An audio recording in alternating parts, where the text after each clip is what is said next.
Romanos, nós vamos ler capítulo 9 da carta do apóstolo Paulo aos Romanos, capítulo 9. Nós vamos ler, irmãos, os versos 1 a 5.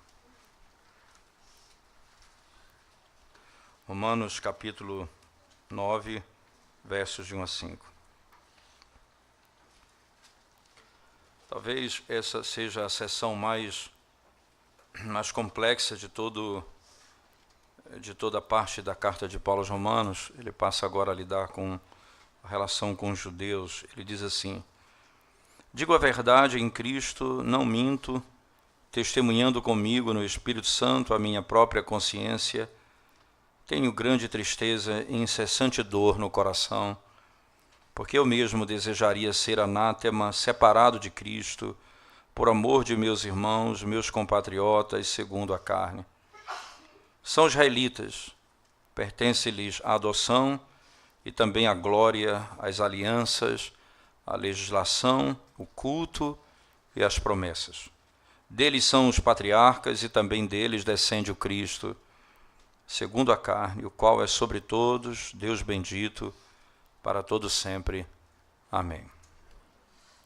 Vamos orar ao Senhor mais uma vez. Senhor nosso, nós exaltamos o Teu nome pelo privilégio de podermos mais uma vez abrir a Tua palavra a fim de ouvirmos a Tua voz, Senhor. Fala conosco, ilumina o nosso entendimento. Em nome de Jesus, nós oramos. Amém. O que exatamente nós estamos dispostos a fazer, ou motivados a fazer pela salvação do outro? Até que ponto o conhecimento doutrinário profundo, como Paulo vem elaborando aqui na carta aos Romanos, talvez a mais profunda das suas cartas, até que ponto esse conhecimento e a profundidade desse conhecimento, ela vai desaquecer o meu coração quando parece que eu compreendi todas as coisas e não ajo mais com o coração, com a alma? Até que ponto eu estou disposto, com o meu conhecimento e com o que eu sei, dar a vida pelos meus irmãos ou por aqueles que precisam de salvação? Lembre-se que o apóstolo Paulo acabou de nos ensinar nos capítulos que passaram, não é, que todos os homens estavam mortos nos seus delitos e pecados. Paulo disse no capítulo 1, os gentios estão condenados. Paulo disse no capítulo 2, os judeus estão condenados. Paulo disse no capítulo 3, Deus encerrou tanto os judeus quanto os gentios em pecado, na morte, para que todos carecessem da glória de Deus. Paulo vai dizer no capítulo 4 que Cristo é a nossa justiça e Ele se tornou a nossa redenção. No capítulo 5 ele vai dizer que nós estávamos mortos, nós estávamos perdidos, nós éramos inimigos e Deus nos amou em Cristo Jesus de tal maneira que fomos redimidos por Ele. Capítulo 5, justificados por sua justiça. Capítulo 6, santificados pelo seu sacrifício. Capítulo 7, firmes na luta contra o pecado em toda a nossa caminhada. Capítulo 8, adotados em Cristo Jesus, somos agora filhos de Deus. E Paulo, então, não tem nenhuma dificuldade em dizer que toda a nossa salvação é fruto do amor de Deus em Cristo Jesus. Então não é obra humana, nenhum homem pode salvar por si mesmo. Não é obediência pessoal que me redime, não é a minha força que me salva. E Paulo, então, vem destruindo com seus argumentos bíblicos e dentro do Antigo e Novo Testamento, mostrando claramente que não há possibilidade para alguém ser salvo com sua própria força, nem com sua própria condição, nem pelo meu próprio desejo pessoal. Então, de repente, nós encontramos o apóstolo Paulo montado numa doutrina tão profunda, e ele de repente diz assim: digo a verdade em Cristo, não minto, testemunhando comigo no Espírito Santo a minha própria consciência. Paulo diz, o que eu estou testemunhando aqui é a pura verdade. O Espírito Santo na minha consciência, e eu estou tranquilo quanto a isso. Verso seguinte, tenho grande tristeza e incessante dor no meu coração. Por quê? Porque eu mesmo desejaria ser maldição, separado de Cristo, por amor dos meus irmãos. Eu gostaria, eu desejaria eu mesmo ser separado de Cristo, me tornar maldição por amor aos meus irmãos. O amor aqui, irmãos, veja, nós não estamos falando em hipótese alguma de simplesmente um desejo de ver o povo salvo. É o mesmo Espírito de Cristo no seu coração. A mesma voluntariedade de Cristo que disse na eternidade, eu vou me tornar maldição por amor daqueles que tu amaste. Eu lembro das palavras do profeta Isaías no capítulo 53, eu queria que você, por favor, abrisse a sua Bíblia comigo. E me parece muito ligado à linguagem do apóstolo Paulo nesse princípio aqui. Isaías capítulo 53, por favor. Você vai a 53, verso 1 em diante, mas obviamente não vamos ler todo o texto, mas a partir do verso 4 ele diz assim: certamente ele tomou sobre si as nossas enfermidades e as nossas dores, levou sobre si, e nós o reputávamos por aflito, ferido de Deus e oprimido. Mas ele foi traspassado pelas nossas transgressões, e moído pelas nossas iniquidades. O castigo que nos traz a paz estava sobre ele, e pelas suas pisaduras fomos sarados. Todos nós andávamos desgarrados como ovelhas, cada um se desviava pelo caminho, mas o Senhor fez cair sobre ele a iniquidade de todos nós. Ele foi oprimido, humilhado, mas não abriu a boca. Como o cordeiro foi levado ao matador, e como ovelha muda perante os seus tosqueadores, ele não abriu a boca. Por juízo opressor foi arrebatado, e de sua linhagem quem dela cogitou? Porquanto foi cortado da terra dos viventes, por causa da transgressão do meu povo. Ele foi cortado por causa da transgressão do meu povo. E você vai encontrar ainda, na sequência, até o 10, designaram-lhe a sepultura com os perversos, mas com o rico esteve na sua morte, pois que nunca fez injustiça, nem dolo algum se achou em sua boca. Todavia, ao Senhor agradou moê-lo. O pai agradou moer o filho. E é interessante que, na sequência, ele vai dizer, depois que ele viu o penoso fruto do seu trabalho, ele se alegrou. Jesus Cristo, ele voluntariamente vem ao mundo, ele voluntariamente deu a sua vida pela igreja, ele voluntariamente, ele foi sacrificado, ele foi cortado da terra dos viventes, ele voluntariamente levou sobre si a nossa maldição. Isso leva o apóstolo Paulo a desejar o mesmo. Veja que coisa interessante. Irmãos, isso aqui é impossível ele fazer. Mas isso é até onde vai Cristo no coração daquele que tem a consciência do Evangelho.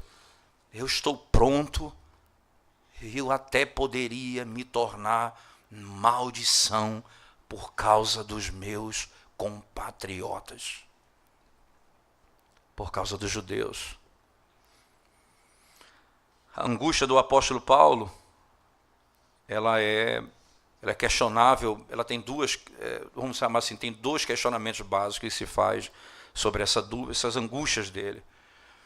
Alguém vai dizer, porque ele vai falar sobre a restauração dos judeus no final do capítulo 11, mas é difícil a gente imaginar que ele está propondo aqui uma restauração do judaísmo, até porque, lembre-se, o apóstolo Paulo mostrou categoricamente que já não há mais não é? Nenhuma relação com a prática judaica. Em outras palavras, toda aquela estrutura do Antigo Testamento foi abolida em Cristo, já não tem mais sentido para nós. Então não haverá restauração daquela estrutura, porque seria como se retornasse às sombras quando já a luz já chegou. Mas, por outro lado, não é? Você pode imaginar que Paulo está angustiado, porque ele sabe que não tem esperança para eles. Naquela estrutura não tem mais, ou eles creem no Evangelho de Cristo, ou aquela estrutura da antiga aliança já não tem mais. Eles tinham tudo aquilo e não creram em Cristo. Eles abandonaram o Evangelho, eles deixaram Cristo. Então, Paulo está dizendo, a maneira como eles viram e perceberam e compreenderam a obra de Cristo foi rejeitando-a. Eles rejeitaram o Evangelho. E Paulo se angustia porque não há esperança. A salvação dos judeus se dará como qualquer nação, por meio do Evangelho e por meio da pregação, como qualquer povo da terra, eles serão salvos dessa mesma forma. Não haverá mais esperança naquela estrutura da antiga aliança. É como o Evangelho de Cristo, como muitas vezes no Evangelho Cristo diz, ele tirou dos judeus e entregou para outro teu reino. Ele tirou das tuas mãos e entregou a outro. Foi exatamente o que aconteceu na história da redenção. Mas Paulo, independente da maneira como ele vai lidar com essa angústia e por quê e qual a razão dessa angústia, então eu imagino, eu creio particularmente que a angústia de Paulo aqui está associada diretamente ao fato de que não haverá mais esperança para eles nesse particular. E é por isso que ele deseja se tornar anátema, até porque um dos comentaristas que defende essa posição vai dizer, seria até então estranho ele ter essa angústia se haverá solução para isso. Era estranho imaginar que ele está angustiado pelos judeus se haverá uma solução para eles lá na frente. Então é uma angústia desnecessária. Eu sei que haverá salvação para os judeus dessa forma, como da antiga aliança. Então é uma angústia desnecessária. A angústia dele é real, porque ele está vendo que não há outra forma. E a angústia de Paulo é, eles não creram no Evangelho. Eles rejeitaram a Cristo. E agora não há esperança. Nós não podemos esperar a restauração da cultura judaica ou do reino do Antigo Testamento, porque seria uma contradição. Uma vez que todo o Antigo Testamento apontava para Cristo e Cristo chega, qual o sentido de retornar às estruturas da antiga aliança, uma vez que Cristo já chegou? Qual é a lógica de se ter a construção de um templo, se Cristo é o templo e está no nosso meio? Qual é a lógica de se ter sacrifícios de animais, se o cordeiro já foi morto uma vez por todas? Qual a lógica de se ter levitas, se Cristo é o levita? Qual a lógica de ter sumo sacerdote, se Cristo é o sumo sacerdote? Que lógica teria? Nenhuma lógica. Então isso tudo cessou. Terminou isso na antiga aliança. A nova aliança agora é feita por essas estruturas que Paulo passa a ensinar, para onde aponta toda a verdade do Antigo Testamento, Cristo e sua obra. Mas essa angústia de Paulo é profunda e é sincera. Ele diz, o Espírito Santo, ele chega a mencionar, volte ao texto comigo, ele diz, digo a verdade em Cristo, não minto, testemunhando comigo no Espírito Santo, a minha própria consciência. Tenho grande tristeza e incessante dor no coração. Ora, Paulo não diz, eu tenho essa angústia e desejaria ser maldição. Se há esperança para eles nessa estrutura? Não há, irmãos. Então não podemos pensar que Paulo aqui está tendo um momento de angústia por causa da ignorância teológica. Não. Ele sabe que agora não há mais. E os judeus que serão salvos são todos aqueles que são eleitos de Deus, como no Antigo Testamento. Se você continuar lendo o texto comigo, nós vamos depois trabalhar isso melhor. Verso 6 em diante, Paulo diz assim, e não pensemos que a palavra de Deus haja falhado, porque nem todos os de Israel são de fato israelitas. E aí vem a pergunta, então, a palavra de Deus falhou porque eles não vão ser salvos. Ele diz, nem todos os de Israel são de fato israelitas. Nem por serem descendentes de Abraão são todos seus filhos. Mas em Isaque será chamada a sua descendência. Isto é, estes filhos de Deus não são propriamente os da carne, mas devem ser considerados como descendência os filhos da promessa. Porque a palavra da promessa é esta: por esse tempo virei e Sara terá um filho. E Paulo argumenta no Antigo Testamento, são filhos da promessa. São filhos da promessa. Nem todos os que nascem em Israel são de fato israelitas. No capítulo 10 da carta aos Romanos, por favor, acompanhem comigo. Capítulo 10, verso 3, Paulo diz assim: porquanto, desconhecendo a justiça de Deus e procurando estabelecer a sua própria, não se sujeitaram a que vem de Deus. Não se sujeitaram a que vem de Deus. Porque o fim da lei é Cristo, para a justiça de todo aquele que crê. Preste atenção no argumento de Paulo. Né? Veja o verso 1, irmãos, de novo do capítulo 10.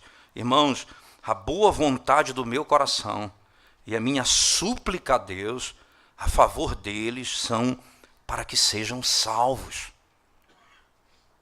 Porque eles dão testemunho de que eles têm zelo por Deus, porém não com entendimento. Porquanto, desconhecendo a justiça de Deus e procurando estabelecer a sua própria, não se sujeitaram a que vem de Deus. Eles rejeitaram a justiça que vem de Deus. A minha oração é que eles sejam salvos. E é essa a única esperança deles, se eles crerem no Evangelho de Cristo. Eles não são salvos por serem judeus, eles não são salvos pelas estruturas da antiga aliança, eles precisam crer em Cristo. Tanto é que Paulo diz, eu gostaria de ser maldição, para que eles fossem salvos. Mas no capítulo 10, eu oro para que eles sejam salvos. Eles negaram a justiça de Deus. Para que eles creiam em Cristo.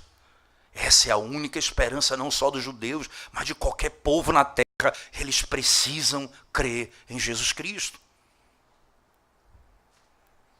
Não por ser judeu, não por nascer em Israel, porque nem todos que nascem lá são de fato israelitas. Agora, preste atenção voltando ao texto do capítulo 9 de Romanos, irmãos. Veja a expressão, quando Paulo diz assim, eu mesmo gostaria de me tornar maldição. Né? É interessante, maldito, ele usa a palavra anátema de Cristo. Um comentarista diz assim, é como se ele estivesse dizendo assim, eu desejaria que eu mesmo fosse feito anátema, como exemplo de Cristo. Entenda, eu gostaria de ser anátema como exemplo de Cristo. Seria uma tradução possível. Como Ele, como Cristo eu gostaria de ser, por causa dos meus irmãos. E lembre-se, irmãos, Cristo foi exposto a todo tipo de condenação e injúrias pelo povo, infâmia, recebeu uma morte maldita de crucificação, e mesmo assim, ele morreu por aqueles que o odiavam.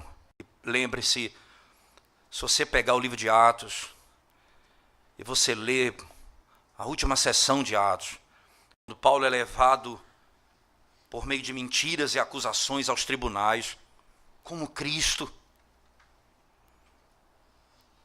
E os judeus mentindo contra ele, espancando Paulo. Há um momento na história em que eles batem nele, ele é arrancado pelos soldados, e é levado, e ele diz, parem. E ele para no meio da escada, se volta para aqueles que espancavam e prega o evangelho para eles. Não é simplesmente a nossa luta, irmãos, de dizer, aquele que me ofendia, se você me ofende, eu não devolvo a ofensa. Não é só isso. Não é só não ofender o que me ofende. Não é só fazer bem ao que me faz mal. Paulo disse, eu quero receber a condenação que Cristo recebeu para minha salvação, para que eles sejam salvos. Paulo diz, eu quero fazer o mesmo de Cristo. Não apenas nesse exemplo. Eu desejo vê-los. Eu desejo ver meus compatriotas aos pés de Cristo. Esse é o desejo do meu coração. Eles querem tirar minha vida. Eles tentaram me matar, eles me caluniaram. Mas Deus é minha testemunha. O Espírito Santo na minha consciência de que eu desejaria ser anátema para que eles fossem salvos.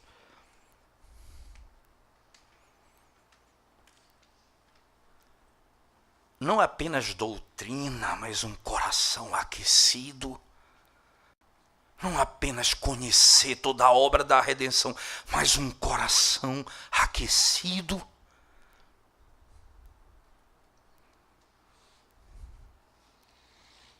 A ponto de dar a vida pelo próximo. É interessante que um outro comentarista diz o seguinte, ele vai citar a segunda carta de Paulo a Timóteo, no capítulo 1, verso 3, apenas como estrutura de língua. Eu queria que você desse uma olhada comigo pela literatura, pela língua grega, né?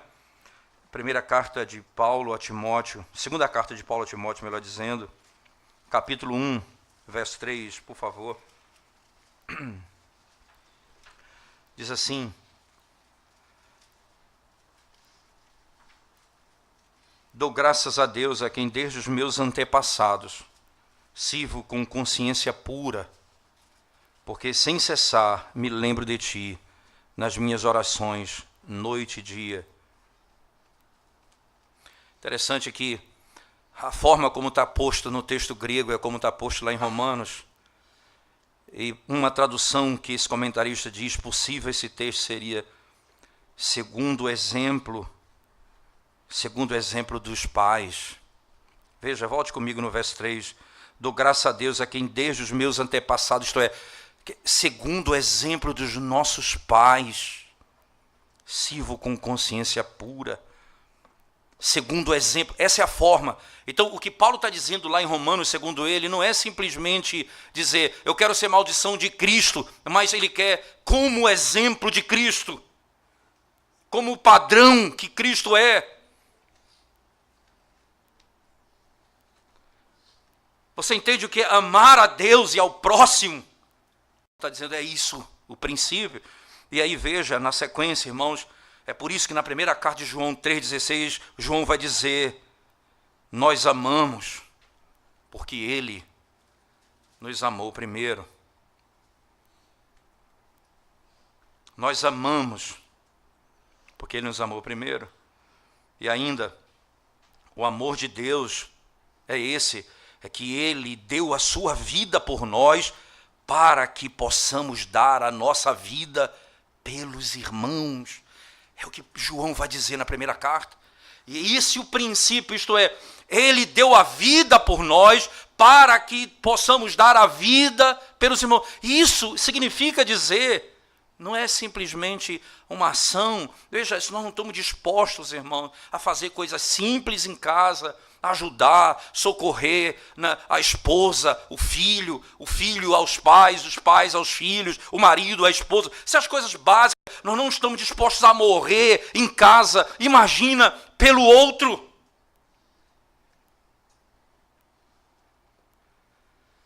Se o exemplo de Cristo não nos afeta nas coisas básicas da vida, imagina na salvação dos pecadores. E Paulo diz, é exatamente isso que eu estou disposto a fazer como exemplo de Cristo. Porque Cristo deu a vida por nós, nós devemos dar a vida pelos nossos irmãos de João. Com a consciência cheia do Espírito Santo, irmãos. Com amor no seu coração, Paulo mostra o quanto ele ama as pessoas como Cristo. Ele se preocupava com eles. Paulo disse: eu beberia o copo da ira por eles. Cristo bebeu o copo da ira por nós.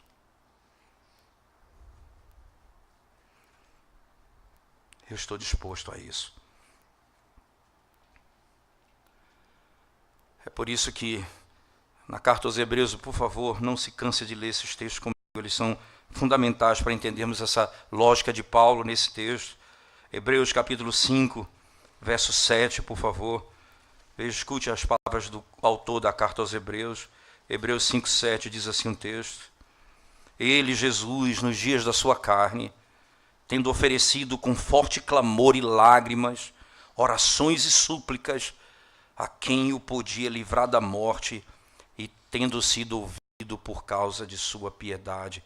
Era com forte clamor e lágrimas. É assim que Paulo se apresenta diante de Deus. Angústia no meu coração.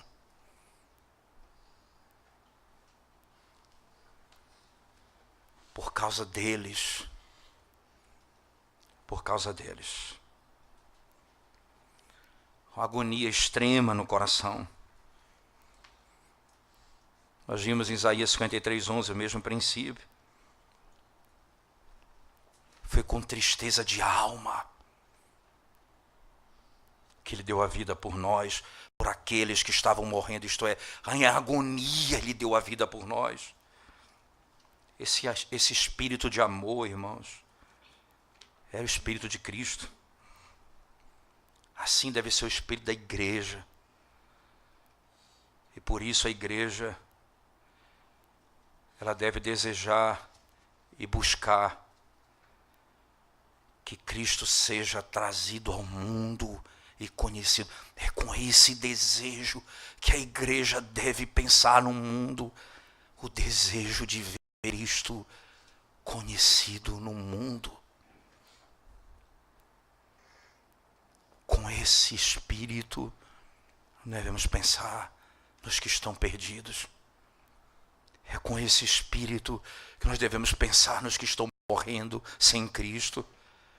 É com esse espírito que eu tenho que olhar para os meus colegas na escola. É com esse espírito que eu tenho que olhar para os meus amigos na faculdade. É com esse espírito que eu tenho que olhar para os meus amigos no trabalho. É com esse espírito que eu devo olhar para aqueles que estão ao meu lado e não conhecem a Cristo. Dentro de mim tem que ter lágrimas e fervor e o desejo de ver esses homens diante de Cristo.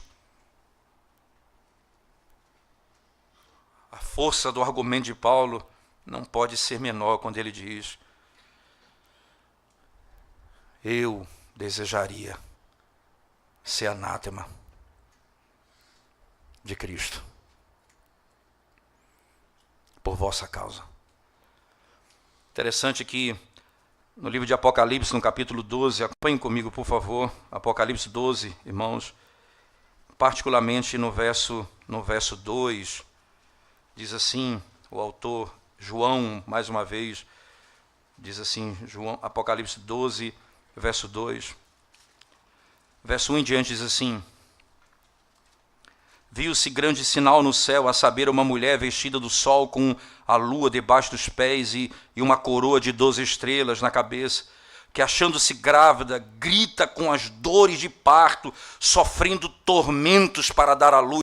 E veja, é esse sentimento de Paulo, angústias de alma para ver Cristo formado entre os judeus, angústia de alma para ver Cristo formado no mundo, angústia de alma para ver Cristo conhecido na terra, a mesma angústia de Cristo quando morreu para nos libertar do cativeiro, deve ser a angústia do nosso coração por aqueles que estão perdidos, sem Cristo.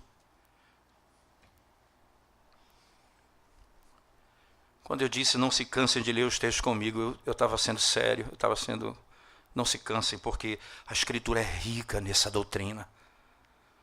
O Salmo 119, por favor, abra sua Bíblia comigo. Salmo 119, verso 53, particularmente. Salmo de número 119.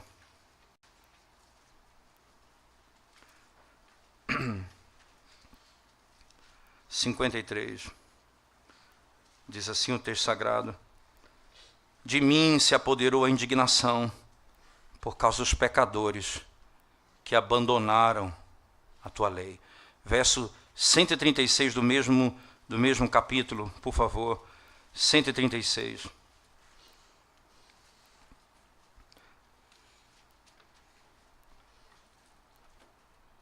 Diz o texto 136, diz assim: torrentes de água nascem dos meus olhos, porque os homens não guardam a tua lei. Rios de águas correm dos meus olhos, porque os homens não guardam a tua lei. O profeta Jeremias vai falar sobre isso também, por favor. Jeremias capítulo 4. Jeremias capítulo 4. Especialmente o verso 19, ele diz assim: ah, meu coração, eu me contorço em dores, as paredes do meu coração, o meu coração se agita, não posso calar-me, porque ouves, ó minha alma, o som da trombeta, o alarido de guerra. Ah, meu coração, eu me contorço em dores, as paredes do meu coração, o meu coração se agita quando eu escuto o som das trombetas. Mesmo profeta Jeremias no capítulo 9, por favor. Capítulo 9 do profeta Jeremias, especialmente o verso 1, diz assim o texto: prover a Deus a minha cabeça se tornassem águas, e os meus olhos em fonte de lágrimas, então choraria de dia e de noite os mortos da filha do meu povo. Não, irmãos, não é simplesmente, Paulo aqui não está usando um critério que é fora. Paulo, como um homem de Deus, um apóstolo, ele tem a linhagem profética nesses termos, o mesmo princípio que aponta para Cristo, o grande padrão, aquele que chorou e as lágrimas eram de sangue, para que fosse redimido o seu povo, para que fosse salvo aqueles que o Pai lhe deu. E agora ele está dizendo, essa é a realidade de todos nós. Paulo fala, é assim que se encontra meu espírito. De ver Cristo formado, a ponto de eu mesmo desejar me tornar maldição por eles. E nesse sentido ele parece muito com Moisés, quando Deus diz que vai destruí-los por causa do bezerro de ouro. Em Êxodo capítulo 32 e 33, Moisés diz assim ao Senhor, perdoa os pecados, senão risca o meu nome do livro da vida. Que envolvimento. Tira o meu nome.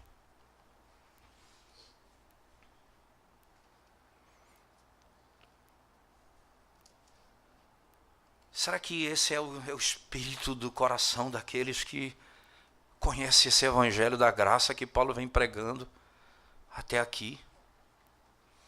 Será que essa é a motivação nossa? Esse é o desejo como pai, que nós olhamos para os nossos filhos? É isso que nós queremos ver nos nossos filhos? Meu Deus, como nós estamos longe disso. Meu Deus, como nós estamos distantes disso. É isso que nós, como presbíteros de uma igreja, queremos ver nas ovelhas de Cristo. É isso que nós queremos ver nas pessoas que estão ao nosso lado. Esse é o espírito, essa é a dor do nosso coração. O que é que nos inquieta tanto?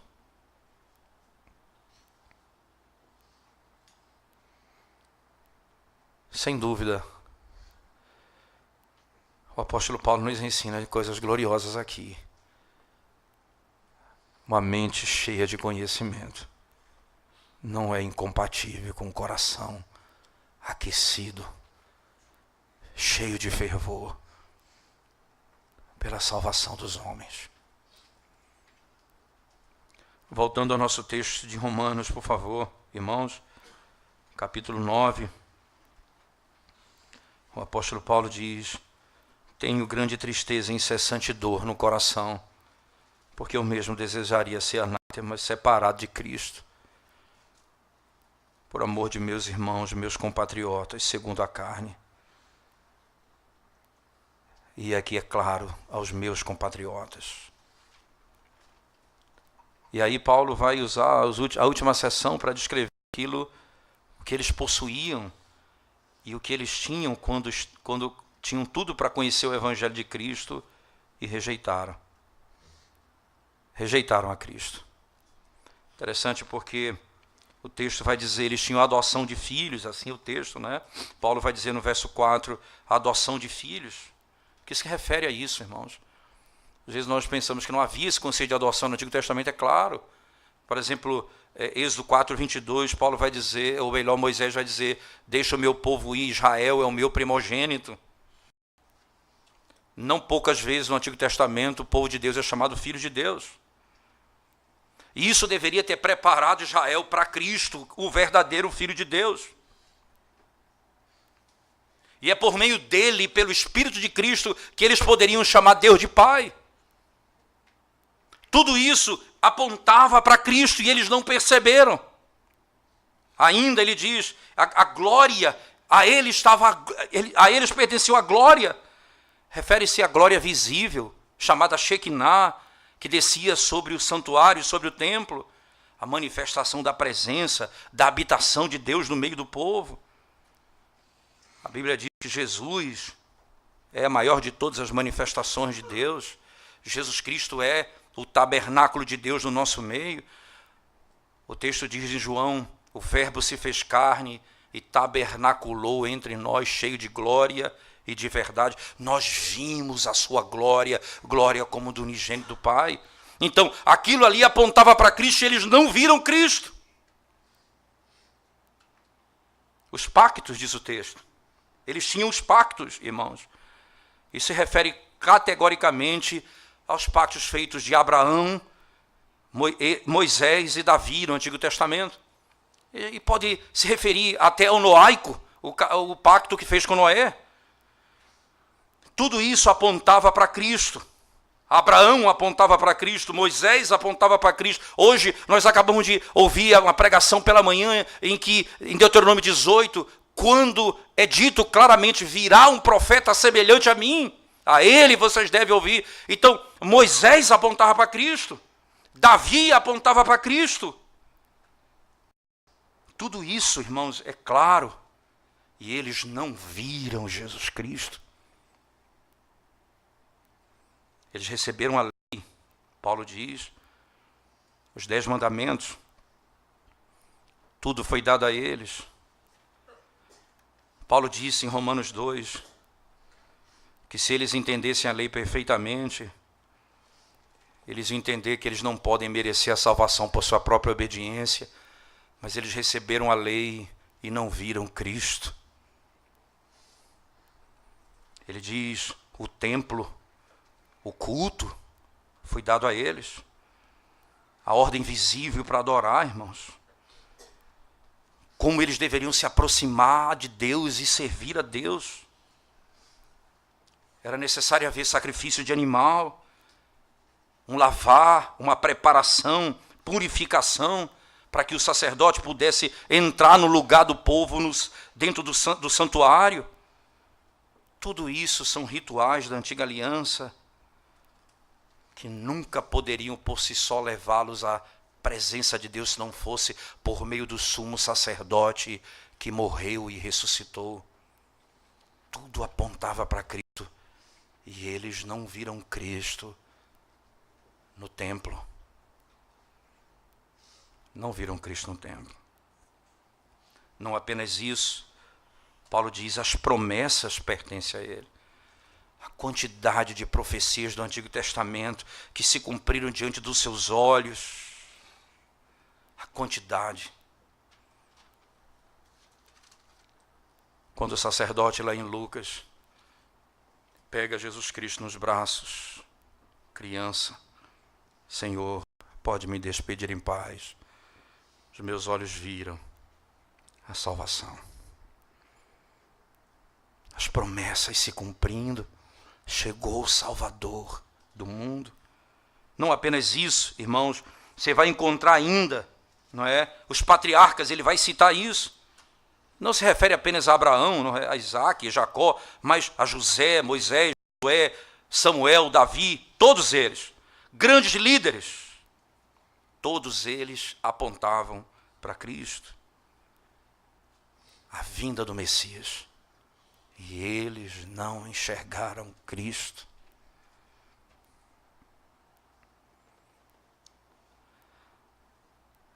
E no final do texto, no verso 5, ele diz, de maneira impressionante, eu diria, deles são os patriarcas, e também deles descende o Cristo, segundo a carne. Jesus Cristo é da descendência de Judá. Ele é judeu. Jesus disse à mulher samaritana, vocês adoram o que vocês não conhecem, nós adoramos o que conhecemos. Jesus era judeu. Nasceu dentre eles.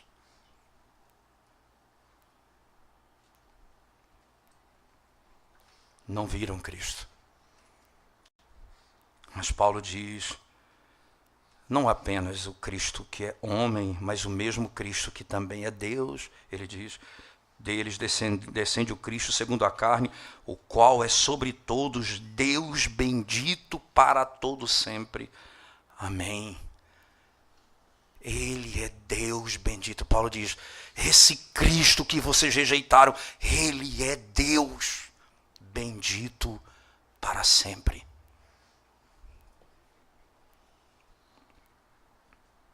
Vocês tinham todo o Antigo Testamento nas mãos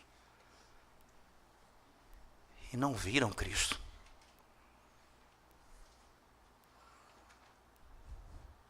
A vocês pertenciam tudo isso e não notaram Cristo.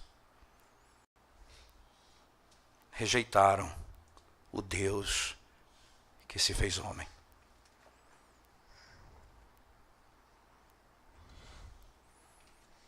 Quão sério é isso, irmãos? Quando nós estamos vivendo nos aspectos externos do pacto. Fomos batizados, mas não conhecemos a Cristo. Participamos da mesa do Senhor, mas não conhecemos a Cristo.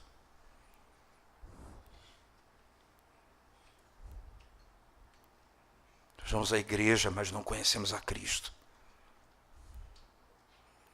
Nada disso externamente garante a você salvação se Cristo não for apontado por tudo isso. Aos que adoram a mesa e não Cristo para onde a mesa aponta, a ceia. Aos que criam práticas externas e descansam nelas, a outros que dizem, eu sou salvo pela minha tradição, pela minha história, eu sou a 10ª linhagem de presbiteriano. Você precisa conhecer a Cristo. Isso não vai resolver o seu problema.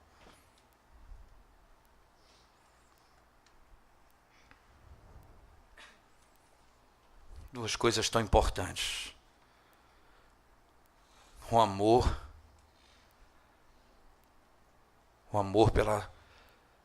pela salvação dos que estão longe de Cristo.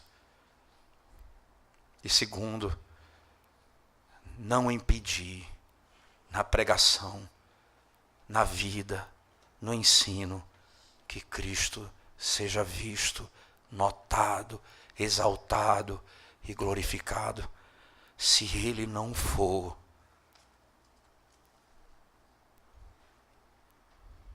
não poderemos escapar do juízo de Deus. Tudo isso aponta para Cristo. E hoje você precisa se apegar a essa verdade.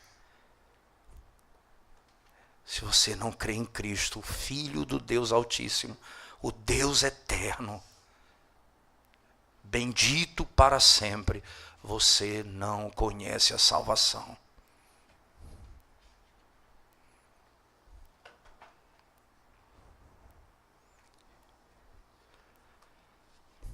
E o desejo de ver os outros salvos não é encher a igreja de práticas estranhas onde Cristo não é visto.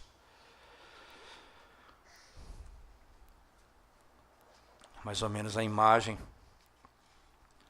quando você vai sobrevoando o Rio de Janeiro.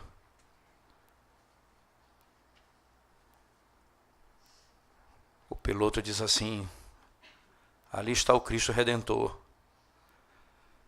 Mas vocês não vão poder ver porque tem muitas nuvens na frente.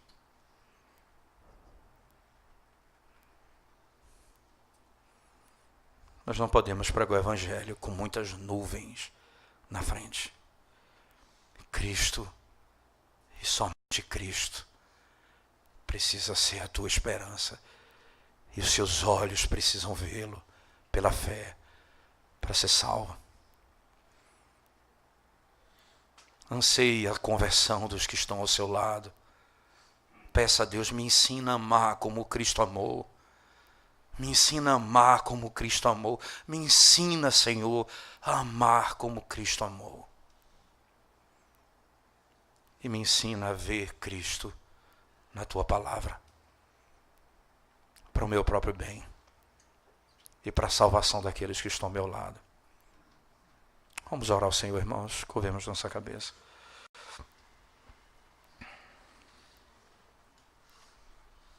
Senhor,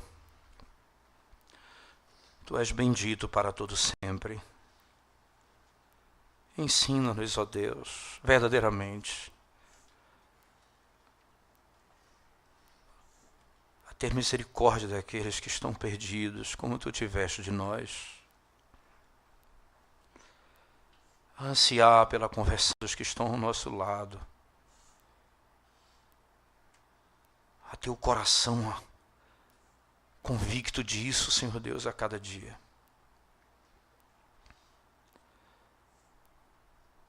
Tira o véu dos nossos olhos,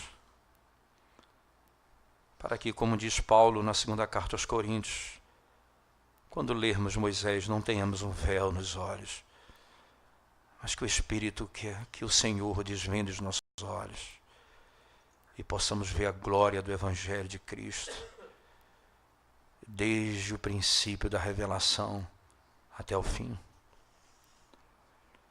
E assim possamos ser salvos, ó Deus, para a glória do Teu nome.